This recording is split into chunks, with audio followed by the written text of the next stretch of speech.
ፍልፈሎቹና ማናቸው እሱን ጊዜ ይፍታቸው ነው። መቅሰፍቱ የሚገላቸው ይሄ በሽታ የሚገላቸው 6 አይነት ሰዎች ናቸው። በዝርዝር ተቀምጠዋል። የሶስተኛው ዓለም ጦርነት ይነሳል። ኃያላን ሀገሮች ይነሳሉ። በዛ ድሃ ያልቃል፣ ደም ይፈሳል። ጠንቋይ ነው፣ ሟርት ነው፣ በእኔ አልተጀመረ። ይሄ እንደሚመጣና ይሄ መቅሰፍት እንደሚሆን ከ3 ወር በፊት አውጥቻለሁ። እነሱ ደግሞ አሁን ሳምንት አይሆነውም ገና መጣ ካሉ ማለት ነው። እኔ አጋንንት የለብኝም፣ እናንተ ግን ትሰድቡኛላችሁ። አሳይ መሲሁ ሲመጣ የእውነት የመሰለ ምልክት ነው የሚያመጣው። ያኔ በ3 ዓመቴ ሲገለጽልኝ ምልክት አሳይቶኛል። ያ ምልክት ከመጣ የማይቀር ነው፣ መናገር ነው። ክፎች ክፋታቸው ይገላቸዋል፣ ክፋታቸው ያጠፋቸዋል። ዋናው ትልቁ ማለፊያው ግን 3 ነገር ነው። ኢሳይያስን በመጋዝ ነው እየሰነጠቁት፣ ጳውሎስን ደግሞ አረዱት። አይደለም ጠማማ ሰው ጠማማ እንጨት አይቀርም።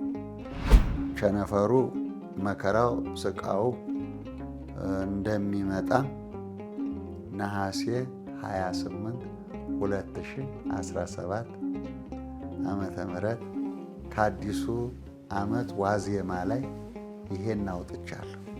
እነዚህ ከሞት የተረፉትን በመላው ዓለም ከሞት የተረፉትን የሚሰበስብ ይመጣል። ያ ሰብስቦ 40 ዘመን የሰላም ዘመን ይሆናል ማለት ነው። ተሳዳቢ ትውልድ፣ ዘማዊ ትውልድ፣ ተጠራጣሪ ትውልድ እኔ ማን ነኝ? ቅዱስ ጳውሎስ ጠንቋይ ተብሏል፣ እስረኛ ተብሏል። አሁን ለምሳሌ ዛሬ እኔ በጠዋት ብዙ ስራ ነበረኝ፣ ግን የሆነ ትዕዛዝ መጣ ሌሊት 9 ሰዓት። የተጠሩ ብዙዎች ናቸው፣ የሚድኑ ግን ጥቂቶች ናቸው። ታየኝ እሳት ነው። እሳት ድምፁ ግን የሚወጣው ከእሳት ውስጥ ነው። ከትሉም ከጭንጋፉም በታች ነኝ ማለት ነው። ብዙ አይነት ህልሞች ይመጣሉ፣ ብዙ አይነት ነገር ይመጣል፣ ብዙ ነገር ቅራቅንቦ ይመጣል። ያ ምልክት ካልመጣ ግን መለክት አይደለም። በቤተ መንግስትና በቤተ ክህነት ሐዘን ይሆናል። 2004 አይዘሉም ሐምሌና ነሐሴ። ይሄ ችግር እንደሚመጣበት ኑሮ ውድነቱ እንደሚጨምርና የእርስ በርስ ደግሞ ጦርነት እንደሚሆን አስቀድሜ ጽፌ ነበር፣ ተናግሬ ነበር። ነቢዩ ኢሳይያስ እንዳለው ጮኸን እንዳልጮኸን ሆን ይላል። በነቢያት ነበረ፣ በሐዋርያትም ነበረ። ዋናውን ራሱን ባለቤቱን ኢየሱስ ክርስቶስን ጠንቋይ ነው፣ በቡኤል ዘቡኤል የአጋንንት አለቃ ስለሆነ አጋንንትን ያወጣል ብለውታል።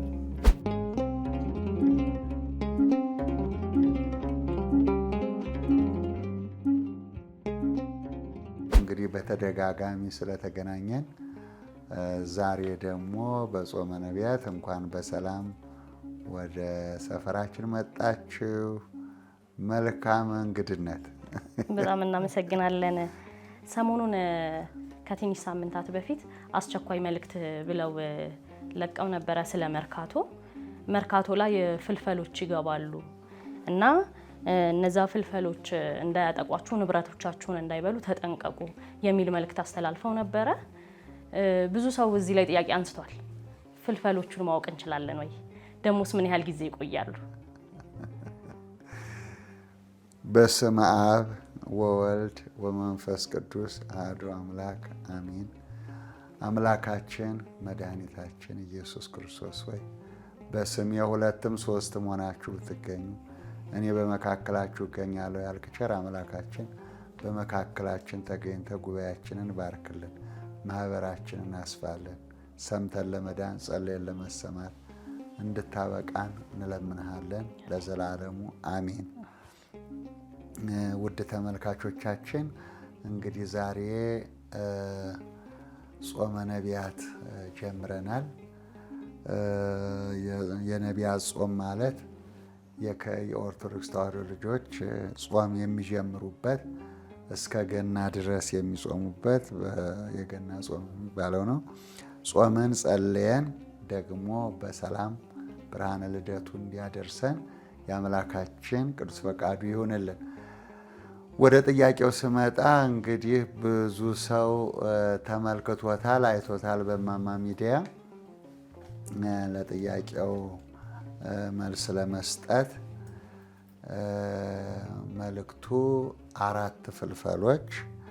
ፍልፈል እንግዲህ በውስጥ ነው፣ መሬት ውስጥ ነው አፈር የሚቆፍረው።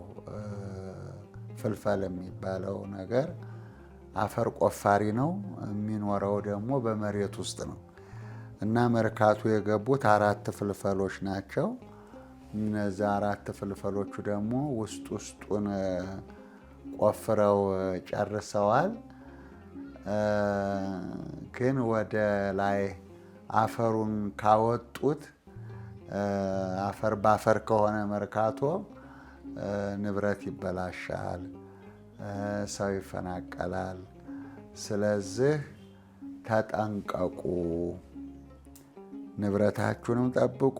እንደገና ደግሞ ድርሳነ ገብርኤል እየደገማችሁ ጸልዩ፣ አምላከ ቅዱስ ገብርኤል እርዳን በሉ የሚል ነው መልእክቱ የተላለፈው ማለት ነው።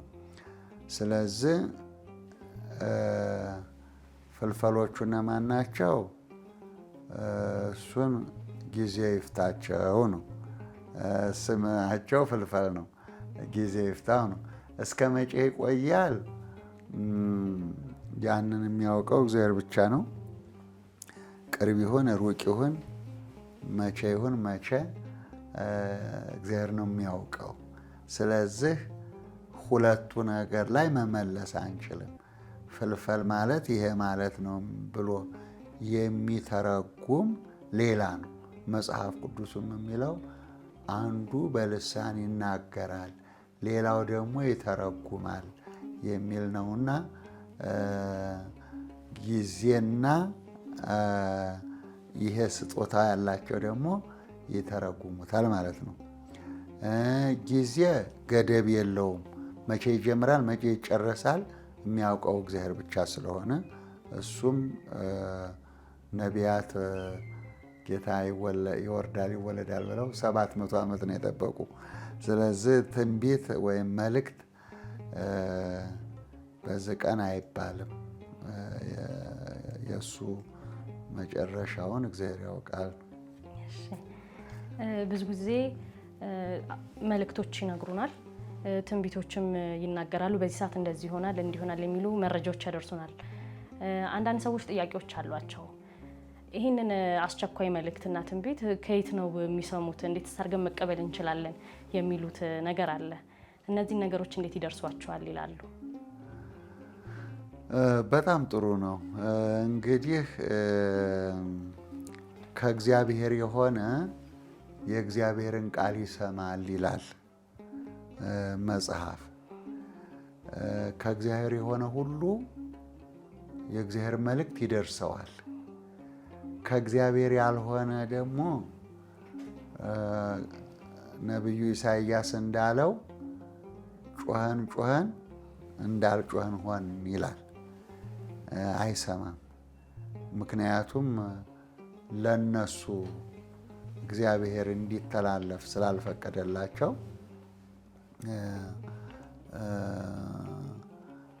ጌታም በኢሳይያስ ሲናገር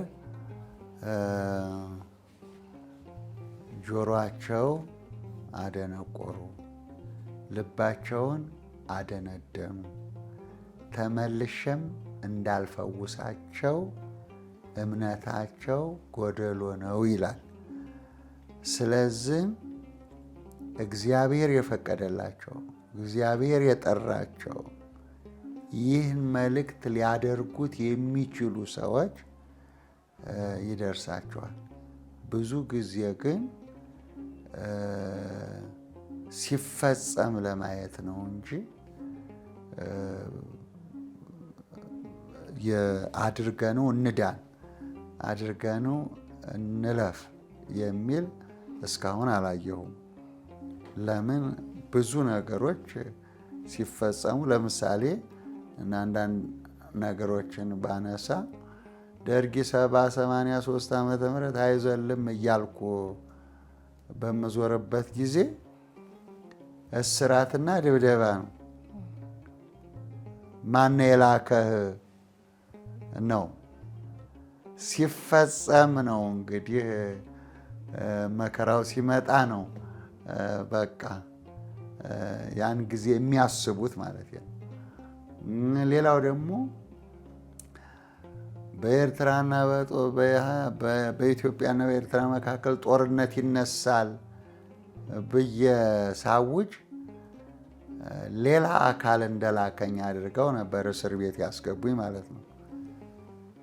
እኔ ግን ከእስር ቤት ሳልወጣ ጉዳዩ ተፈጸመ ማለት ነው። የኤርትራና የኢትዮጵያ ጦርነት ቀኑንም ጭምር ጽፌ ስለነበር 1990 ይፈጸማል ብዬ ጽፌ ስለነበረ ማለት ነው።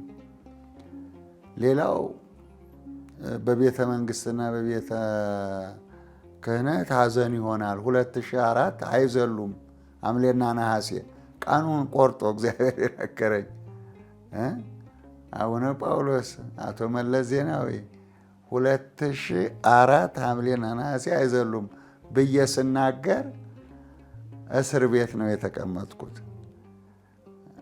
ሟርት ነው፣ ጥንቆላ ነው የሚል ነገር ነበር። እኔ ግን አቦል መጽሔት ላይ መጽሐፍ ላይ ሁሉ በሲዲ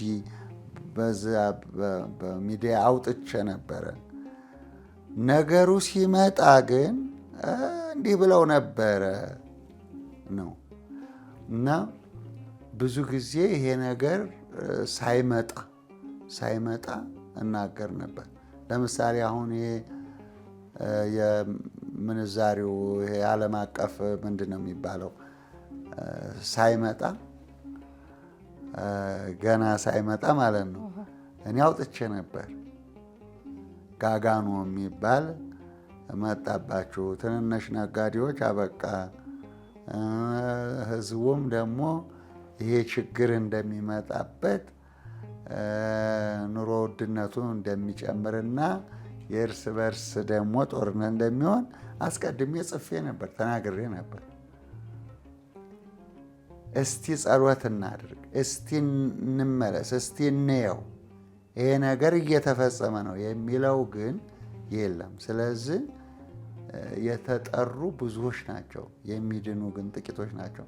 ይህንን ደግሞ ዕለት በዕለት እየተከተሉ የሚጠቀሙበት ሰዎች አሉ፣ ግን ጥቂቶች ናቸው።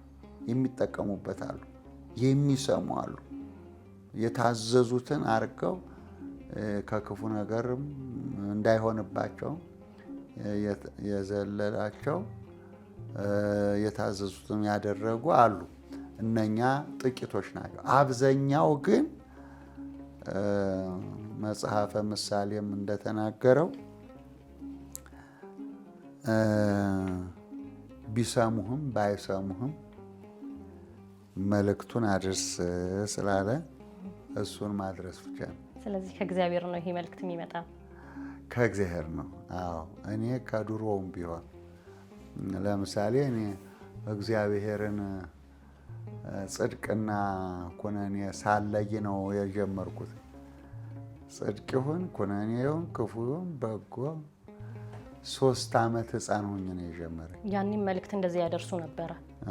የ3 ዓመት ሕፃን አሁን 62 ዓመት ሆነኝ እድሜ 60 በ3 ዓመቴ ከእህቴ ጋራ እረኝነት ወጥቼ ነው እንግዲህ ይሄ ነገር የጀመረኝ። ስለዚህ በ3 ዓመት ገተም የሚባል አለ ከብቶች መገጃ እዛ ስር ጀመረኝ። በ3 ዓመቴ መናገር ጀመርኩ። በ21 ዓመቴ ደግሞ ብህትውና ገብቼ ባህታዊ ሆኜ ወንጌል ማስተማርና መልእክቱን ማድረስ ጀመርኩ ማለት ነው። ስለዚህ የወጣትነቴን ዘመን አላውቅም እና የወጣትነቴ ዘመን 21 ዓመት ሲሞላኝ ነው የሄድኩት። መልእክቱ ግን የጀመረኝ ገና በህፃንነቴ በ3 ዓመት። ያን ጊዜ እንግዲህ ክፉ በጎ ጽድቅ ኩነኔ አትለይም። ያስታውሱት ይሆን የመጀመሪያው መልእክቱ በ3 ዓመት ምናልባት ተዝካለው? የመጀመሪያው መልእክቴ 3 ዓመት ሆኜ አሁንም የደረስኩበትን ሁሉ እዛ ዛፉ ላይ ሆኖ ነው የነገረኝ። እንግዲህ በደንብ ታይቶት ነበረ? በደንብ ታይቶኝ ነበረ። የታየኝ እሳት ነው። እሳት? አዎ። ድምፁ ግን የሚወጣው ከእሳት ውስጥ ነው። ከእሳት ውስጥ የሚወጣው ድምፅ ምን እንደሚደርስብኝ፣ የት እንደምደርስ፣ ከጠረፍ ጠረፍ ትደርሳለህ፣ ወንጌል ትሰብካለህ፣ 15 ጊዜ ትታሰራለህ፣ እንደዚህ ይሆናል የሚለውን ነገር ሰማሁት ማለት ነው። ያኔ ደግሞ ለእናቴ ስነግራት ደግሞ እናቴ ደግሞ 3 ዓመት 7 ወር እርጉዝ ሆና አንድ ሽበታም ሰው ለእናቴ የነገራት ነገር እንዳለ ደግሞ እሷ ነገረችኝ። እንግዲህ እኔ 7 ወር እኔን አርግዛ 7 ወሯ ላይ ማለት ነው። በ7 ወሯ ውሃ ስትቀዳ ውሃ መቅጃ በሽበት የተከበበ ሰው እንደነገራት እንደዚህ እንዳላት ነገረችኝ ማለት ነው። እኔ ደግሞ ለእናቴ ነገርኳት ያንን የነገረኝን ነገር። ነገር ግን አንዷ ነገር ነች ጭንቅላቴ ውስጥ ብዙ ጊዜ የምታቃጭለው የነበረው ምንድነው? ኢየሩሳሌም ትሄዳለህ፣ ደብረ ታቦር ትወጣለህ የሚል ነበር እና ሁልጊዜ ሕፃን ሆኜ ቡሄ የሚባል በዓል አለ። በየዓመቱ ቡሄ ሲመጣ ዳቦ እናዋጣለን፣ ጅራፍ እናጮሃለን እና ተራራ ላይ ነው የምንሰበሰበው። ከዛ ጊዜ ጀምሮ የሚያቃጭልብኝ ደብረ ታቦር እንዳለው ኢየሩሳሌም እንዳለው ዝም ብሎ ልቤ አላውቅም፣ ግን ምን እንደሆነ አላውቅም። እና ለልጆች ሁሉ ነግራቸዋለሁ። እኔ እኮ ኢየሩሳሌም ደብረ ታቦር ሄዳለሁ ያልኳቸው ነግራቸዋለሁ። እና የደርግ ሲወድቅ ኢህአዴግ ሲገባ የመጀመሪያው ኢየሩሳሌም ነው የሄድኩት። የመጀመሪያው አቶ መሸሻ አስፋውና ወይዘሮ ዘነበወርቅ አሻግሬ የሚባሉ የሚያስፈልገኝን ነገር አሟልተው ኢየሩሳሌም ላኩኝ። የመጀመሪያው በቃ የጉዞ የመጀመሪያ ኢየሩሳሌም ሆነ። ያ ነገር ጭንቅላቴ ውስጥ ነበር። ሌላው ደግሞ ምንድነው ሰው በዛ ሰዓት በትንሽነቴ የሚሞት ሰው ይሞታል እላለሁ፣ የሚድነውም ሰው ደግሞ ይድናል እላለሁ። በመጀመሪያው በታየው ትንቢት ነው ወይስ ሌላ ነው? ይነግረኛል፣ ዝም ብሎ ይነግረኛል። ውሸታም ከሆነ ውሸታም ነው ይለኛል። እንደው ዝም ብሎ ቆሜ እኮ ነው። የሚታየውት ምስል አለ፣ የሚታየኝ ነገር አለ፣ ምልክት አለው። ያኔ በ3 ዓመቴ ሲገለጽልኝ ምልክት አሳይቶኛል። ያ ምልክት ከመጣ የማይቀር ነው፣ መናገር ነው። ሌላ ግን ብዙ አይነት ነገሮች ይመጣሉ። ብዙ አይነት እንዲህ ብለው ተናገሩ የሚል ነው ምልክቱ። ብዙ አይነት ህልሞች ይመጣሉ፣ ብዙ አይነት ነገር ይመጣል፣ ብዙ ነገር ቅራቅንቦ ይመጣል። ያ ምልክት ካልመጣ ግን መልእክት አይደለም። እሺ፣ እኔም አውቀዋለሁ። በቃ ያቺ በ3 ዓመት ገተሙ ዛፍ ላይ ያየኋት ምልክት አለው፣ ራሱን የቻለ ምልክት አለው። እንደዚህ ሆኜ እታያለሁ ብሎ ነበረ። ሁሌ መልእክት ሊናገሩ መልእክት ሲመጣ ለምሳሌ 9 ሰዓት ሊሆን ይችላል፣ ሌሊት 11 ሰዓት ሊሆን ይችላል፣ ወይንም ቀን 7 ሰዓት ሊሆን ይችላል። አላውቀው። አንዳንድ ጊዜ አሁን ለምሳሌ ዛሬ እኔ በጠዋት ብዙ ስራ ነበረኝ። ግን የሆነ ትእዛዝ መጣ ሌሊት 9 ሰዓት። ስለዚህ ያንን ትእዛዝ ሳዘጋጅ ቆየው ማለት ነው። ስለዚህ ገና ለ3 ቀን ነው የታዘዘው። እንግዲህ በ3 ቀን ጨርሳለሁ ማለት ነው። እና አውቄው ቀጥሬው ምናምን አይደለም። አጭር ሊሆን ይችላል፣ ረጅም ሊሆን ይችላል፣ እንደዚህ ሊሆን ይችላል። ግን በዛ በሚታየኝ ምልክት ከመጣ ምንም ያሁንም ይሁን ምንም የሚያስፈራኝ ነገር የለም። እንደሚሆን አውቀዋለሁ። መናገር፣ መጻፍ፣ መልእክቱን ማስተላለፍ ብቻ ነው የምጠብቅበት። በስጋዬ ብዙ ጉዳት ሊደርስብኝ ይችላል። ግን እኔ እጠብቅሃለሁ ስላለኝ ከአሁን በፊትም ብዙ ጉዳት አላደረሰብኝም። በሰው ቢያደርሱብኝ በእግዚአብሔር አልደረሰብኝም። እግዚአብሔር ጠብቆኝ እዚህ ደርሻለሁ። እግዚአብሔር የተመሰገነ። ቅድም እርሶም እንዳሉት አንዳንድ መጥፎ የሚናገሩ ሰዎች አሉ፣ በኮሜንትም ላይ የሚሉት ነገር አለና እዛም ላይ ገብተን ስናይ ቅድም እርሶም ብለውናል። እሳቸው ብዙ ጊዜ ትንቢት መልእክት ነው ይላሉ እንጂ የሚናገሩት ሟርት ነው፣ ከእውነት የራቀ ነገር ነው የሚናገሩት፣ ህዝቡንም ያስፈራራሉ የሚል ነገር አለ። እዚህ ላይ እርሶ ምን ምላሽ አለዎት? እንግዲህ ጠንቋይ ነው ሟርት ነው በእኔ አልተጀመረ። በነቢያት ነበረ፣ በሐዋርያትም ነበረ። ዋናውን ራሱን ባለቤቱን ኢየሱስ ክርስቶስን ጠንቋይ ነው፣ በቡኤል ዘቡኤል የአጋንንት አለቃ ስለሆነ አጋንንትን ያወጣል ብለውታል። ይህ ብቻ አይደለም፣ ራሱን ሸፉነው በዱላ መተው ማን የመታ ጠንቁልልን ብለውታል። ስለዚህ ሟርተኞችም አሉ፣ ጠንቋዮችም አሉ። ግን እነሱ ትንቢት አይደለም የሚናገሩት። ይሆናል ዶሮ ወረድ በግረድ ይሄን አድርግ። ሟርት ማለት ያ ነው። ግብር ማስገበር፣ ለሰይጣን ግብር ማስገበር ነው። የሰይጣንን መልእክት ማስፈጸም ነው የነሱ። የኛ መልእክት ደግሞ አንተ አድርግ ነው። እኔ አላደርግላቸውም። ራሳቸው ጾመው ጸልየው ከእግዚአብሔር ጋር ተገናኝተው ያ ነገር እንዲያልፍላቸው ማስደረግ ነው። ምክንያቱም የእግዚአብሔር ትንቢት ወደ እግዚአብሔር ነው የሚፈታው። የጠንቋዮች፣ የቃልቻዎች፣ የሟርተኞች ደግሞ ልባቸው ጥርጥር ላይ ስለሆነ አይድኑም። ስለማይድኑ ነው ጌታችን ኢየሱስ ክርስቶስ እኔ አጋንንት የለብኝም፣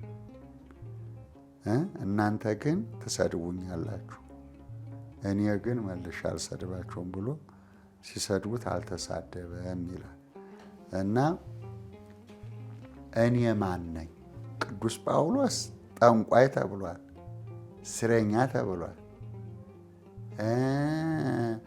ቅዱስ ዮሐንስ መጥምቅ እብድ ነው። እህል ሳይበላ ውሃ ሳይጠጣ በምድረ በዳ ስለመጣ አጋንንት አለበት፣ አጋንንት ነው የሚነዳው ብለውታል። ከመጥምቀ ዮሐንስ ሴቶች ከወለዱት ከሱ የበለጠ ነቢይ፣ ከሱ የበለጠ መልእክተኛ አለ? የለም። ስለዚህ ለመጥምቁ ዮሐንስ የሆነው ለነ ኢሳይያስ ያንተ ትንቢት ምንድን ነው ብለው አይደል? በመጋዝ እኮ ነው ስንጥቅ ያደረጉት። ኢሳይያስን በመጋዝ ነው እየሰነጠቁት፣ ጳውሎስን ደግሞ አረዱት። ስለዚህ ለነዚህ ለአባቶች እኛ ሁላችን ፍጥረት ነን፣ ፍጡር ነን። ፈጣሪያችን መድኃኒታችን ኢየሱስ ክርስቶስ ሐሰተኛ ነው፣ ጠንቋይ ነው፣ የአጋንንት አለቃ ነው። ብለው በሱ ላይ ድንጋይ የወረወሩ ሰዎች እኔ ማነኝ ብዬ ነው የምከራከረው። ለእኔማ ይገባኛል። እንዲያውም ለምን እኔ ከሰው አልቆጠርም?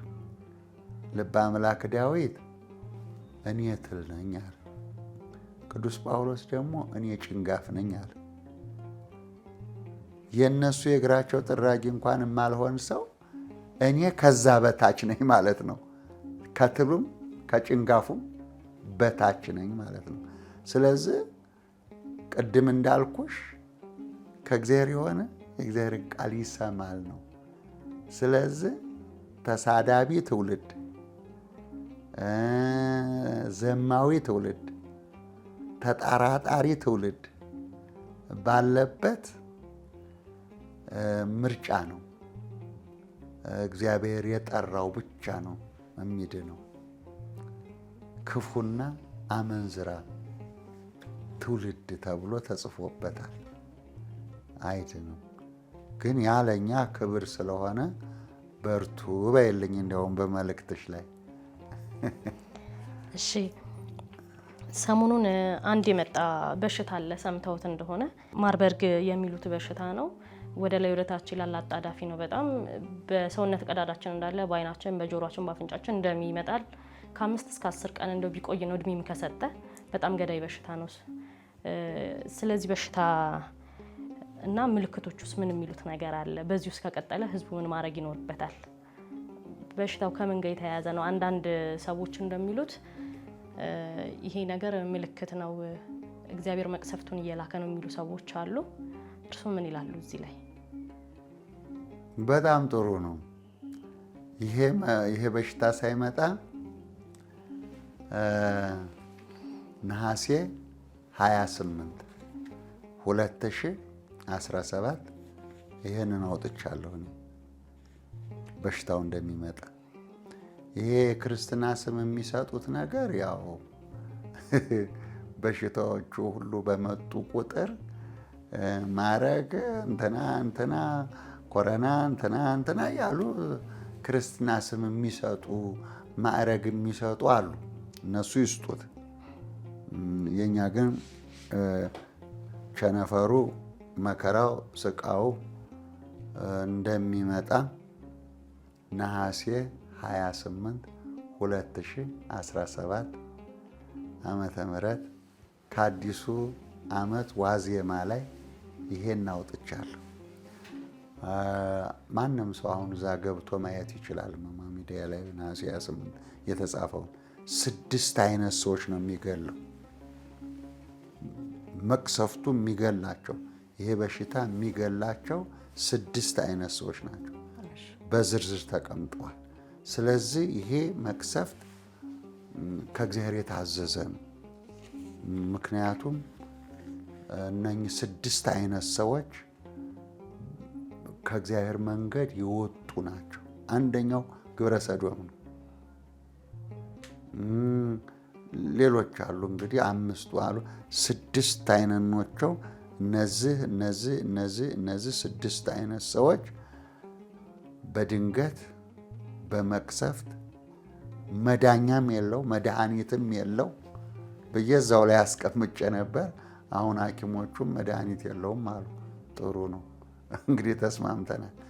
እንግዲህ እኔ ያወጣሁት ከ3 ወር በፊት ነው። ይሄን በሽታ ያወጣሁት ከ3 ወር በፊት ነው። ይሄ እንደሚመጣና ይሄ መቅሰፍት እንደሚሆን ከ3 ወር በፊት አውጥቻለሁ። እነሱ ደግሞ አሁን ሳምንት አይሆነውም ገና መጣ ካሉ ማለት ነው። ለእኔ ግን 3 ወር በፊት ወደ 26 ሺህ ሰው አይቶታል። እና አሁን እንግዲህ እነኚህ 6 አይነት ሰዎች ንስሐ ካልገቡ ካልተመለሱ ይሄ መቅሰፍት ምንም መድኃኒት የለውም። መቅሰፍት ነው፣ ይፈጃቸዋል። እነዚህ 6 አይነት ያሉት ምን አይነት ሰዎች ናቸው የተባሉት? አንቺም እንድታዳምጩ ጋብዤሻለሁ። እዛ 6 አይነት ሰዎች ናቸው። ለምሳሌ አንዱን እነግርሻለሁ። ግብረ ሰዶም፣ ወንድ ለወንድ ግብረ ሰዶም የሚፈጽሙ ናቸው። ሁለተኛው ደግሞ ይሄ በጥንቆላ በሟርት ውስጥ ያሉ ናቸው። በሴተኛ አዳሪነት ያሉ ናቸው። በሽታው በንክኪ ነው የሚመጣው። በትንፋሽ እንደ ኮረና አይደለም፣ በንክኪ ነው እና ከንክኪ ጋር ስራ ያላቸው በሙሉ መቅሰፍቱ ያገኛቸዋል።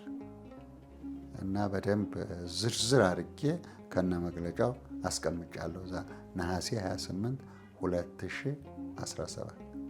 ከዚሁ አያይዘን ሰሞኑን ያው በሽታውም አለ ጦርነትም አለ እንደዚህ አይነት አንዳንድ አስጨናቂ ነገሮች እየተሰሙ ነው ያሉት እና በጣም ብዙ ሰዎች የሐሰተኛው መሲህ መምጫው ጊዜ ደርሷል፣ አንዳንዶቹ እንደውም መጥቷልም የሚሉ አሉ።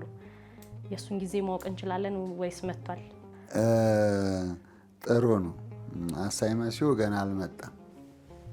ገና ነው፣ የእሱ ገና ነው። ጊዜ አለው። ጊዜው ደግሞ ገና ነው። እሱ አሳይ መሲሁ ሲመጣማ አንድ ሰው አይገኝም። ምክንያቱም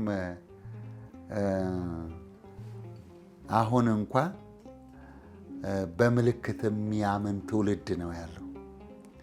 የአሳይ መሲሁ ሲመጣ ጭራሽ እኔ አምላክ ነኝ ብሎ ነው የሚመጣው። ገባ?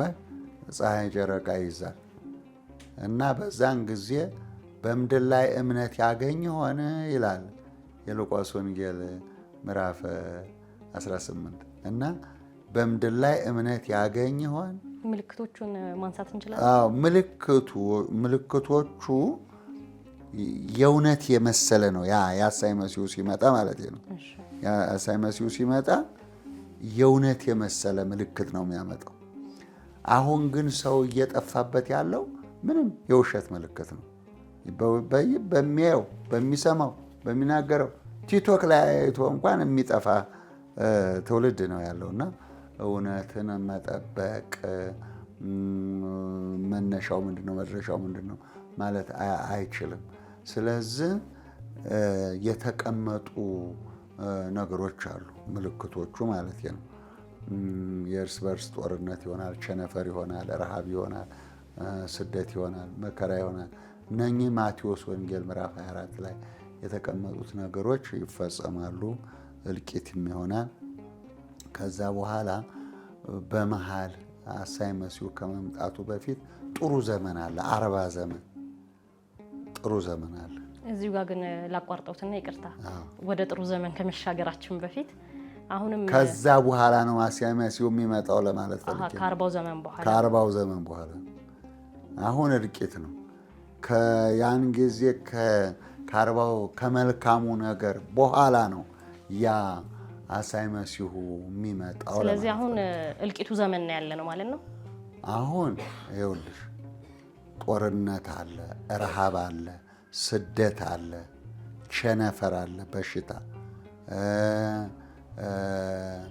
የእርስ በርስ ያው እልቂት እና በአጠቃላይ በሽታው ይሄ ሁሉ የሚፈጸመው አሁን ባለንበት ጊዜ ነው። በኢትዮጵያ ብቻ አይደለም፣ በመላው ዓለም ይሄ ሁሉ ሊሆን ግድ ነው። አሁን ከአሁን በኋላ 40 ዘመን ይኖራል፣ የሰላም ጊዜ ማለት ነው። አሁን እንግዲህ የተረፈው ሲተርፍ ነው። በበሽታውም በጦርነቱም በሁሉም ነገር ሰው ያልቅና ከዛ እነዚህ ከሞት የተረፉትን በመላው ዓለም ከሞት የተረፉትን የሚሰበስብ ይመጣል። ያ ሰብስቦ 40 ዘመን የሰላም ዘመን ይሆናል ማለት ነው። የተረፉት ሰዎች የእልቂቱ ጊዜ ምን ያህል ጊዜ ነው? እሱን የሚያውቀው እግዚአብሔር ነው። ጀምሯል። ምን ያህል ጊዜ እንደሚቆይ አይታወቅም። ጀምሯል። የጀመረው 2016 ነው። 2016 ጀምሯል። አሁን 2016 እንግዲህ እስከ መቼ ይቆያል? ምክንያቱም ሶስተኛው የዓለም ጦርነትም ይነሳል። ገና በዚህ የሶስተኛው ዓለም ጦርነት ይነሳል። ሀያላን ሀገሮች ይነሳሉ። በዛ ድሃ ያልቃል፣ ደም ይፈሳል። ስለዚህ አሁን እያኮበኮበ ያለው የአሁኑ እልቂት ወደ ሶስተኛው ዓለም ጦርነት ነው። ሶስተኛው ዓለም ጦርነት ከተደረገ በኋላ የተረፉት ተሰብስበው ነው የሰላም ጊዜ የሚያመጡት። ስለዚህ አሁን ሶስተኛው የዓለም ጦርነት ደርሷል ማለት እንችላለን? አዎ ደርሷል፣ ሁሉ ተፋጧል። እሺ፣ ስለዚህ አሁን ይሄ በሚሆንበት ጊዜ ህዝቡ ምን ማድረግ ይኖርበታል? እንዳልኩሽ ነው። ይሄ በጥርጥር በስድብ በምንፍቅና ከእግዚአብሔር ትእዛዝ ውጭ የወጡት ሁሉ ይሄ መቅሰፍቱን እንዲጠርግ ነው። አይደለም ጠማማ ሰው ጠማማ እንጨት አይቀርም። ስለዚህ ክፎች ክፋታቸው ይገላቸዋል፣ ክፋታቸው ያጠፋቸዋል። ስለዚህ የተዘጋጀ ስለሆነ ማለት ነው። ደጎችን ደግሞ አስፋልት ላይም ብተኝ አስፋልት ላይም ብትቀመጭ አይነካሽም። ከላይ ጠባቂ ጋሻ መከታ እግዚአብሔር ነው። ስለዚህም